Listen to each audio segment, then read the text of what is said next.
విద్యాశాఖపై CM Revanth Reddy సమీక్ష. ప్రభుత్వ బడుల్లో విద్యా ప్రమాణాలు పెంపే లక్ష్యంగా పనిచేయాలని ఆదేశం. కొనసాగుతున్న ఫోన్ ట్యాపింగ్ కేసు దర్యాప్తు. ఇవాళ మరోసారి ప్రభాకర్ రావును ప్రశ్నించనున్న సిట్.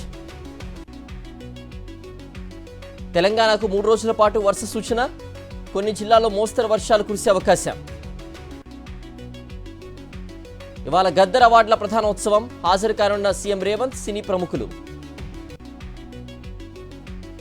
తల్లికి వందనం పేరుతో చంద్రబాబు, లోకేష్ చేసిన మోసంపై వైఎస్ఆర్సీపీ ఫైర్. మేనిఫెస్టోతో ప్రజలకు వెన్నుపోటు పొడిచారని ఆగ్రహం. సూపర్ 6 అమలు చేయకపోయినా సంబరాలు చేసుకుంటున్నారు. రాష్ట్రంలో మద్యం దందా తప్ప ఏం లేదని జగ్గిరెడ్డి ఫైర్.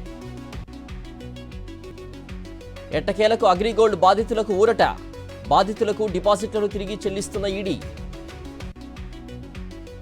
గోదావరి ఖనిలో సిఐటియు ఆధ్వర్యంలో నిరసన ప్రదర్శన.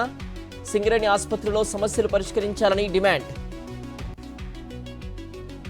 కరీంనగర్ జిల్లాలో దొంగల ముఠాపై పోలీసుల పంజా. 2 అరెస్ట్, మరో 3 కోసం గాలింపు. కూటమి ప్రభుత్వం వచ్చాక సీడ్, ఫీడ్ ధరలు పెరిగాయి. వైఎస్ఆర్సీపీ హయాంలో దళారీ వ్యవస్థ ఉండేది కాదన్న ఆక్వా రైతులు.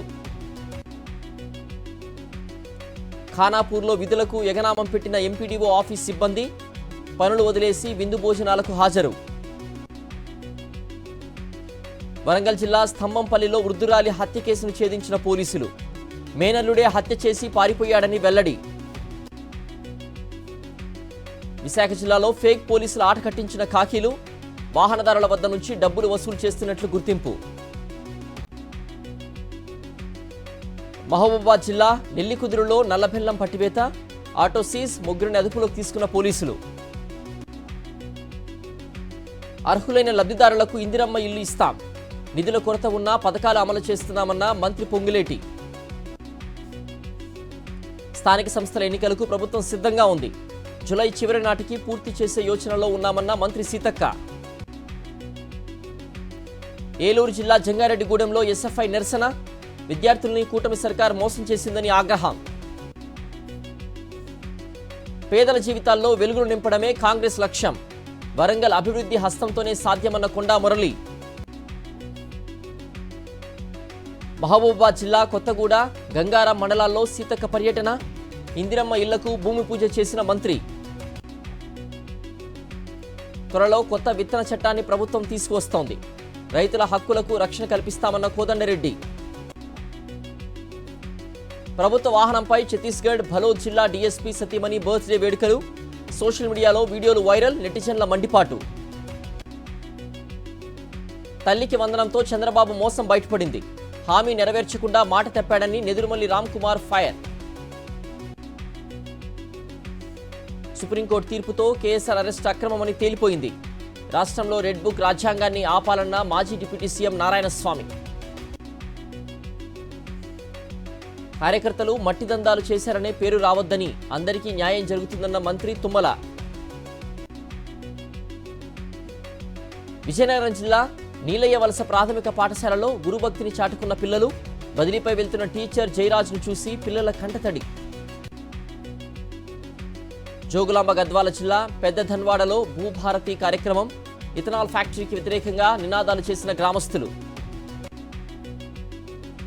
నాగర్ కర్నూలులోని పోలీస్ హెడ్ క్వార్టర్స్లో మెగా హెల్త్ క్యాంప్. పోలీస్ కుటుంబాలకు వైద్య పరీక్షలు. కూటమి ప్రభుత్వానికి సుప్రీం తీర్పు చెంపపెట్టు. కేఎస్ఆర్పై చంద్రబాబు కక్ష కట్టారన్న శైలజానాథ్. ఏపీలో అరాచక పాలన నడుస్తోంది. సూపర్ 6తో చంద్రబాబు ప్రజల్ని మోసం చేశాడన్న రాజన్న దొర. కూటమి ప్రభుత్వం ఏర్పడి ఏడాది పూర్తయినా ఒక్క హామీ నెరవేర్చలేదు. తల్లికి వందనం పేరుతో చంద్రబాబు మరోసారి మోసం చేశాడని భూమా కిషోర్ రెడ్డి ఫైర్. పెద్దపల్లి జిల్లాలో పొంగిలేటి శ్రీధర్ బాబు పర్యటన. 4 పిఎస్లను ప్రారంభించిన మంత్రులు. ఒడిశాలోని మధిలీలో 2 మావోయిస్టుల అరెస్ట్. పేలుడు పదార్థాలు, పిస్టల్, మందుగుండు సామాగ్రి స్వాధీనం. అధికారుల పట్ల మంత్రి సవిత అహంకారపూరితంగా ప్రవర్తిస్తున్నారు. పదవులు శాశ్వతం కాదని మాజీ మంత్రి Ushasri Charan fire. Ahmedabad flight crash ఘటనపై విచారణ ముమ్మరం. ప్రమాద స్థలాన్ని పరిశీలించిన డీజీసీఏ బృందం. ప్రధాని మోదీకి ఇజ్రాయెల్ పీఎం నేతన్యాహు ఫోన్. ఇరాన్పై దాడి పరిస్థితుల్ని వివరణ.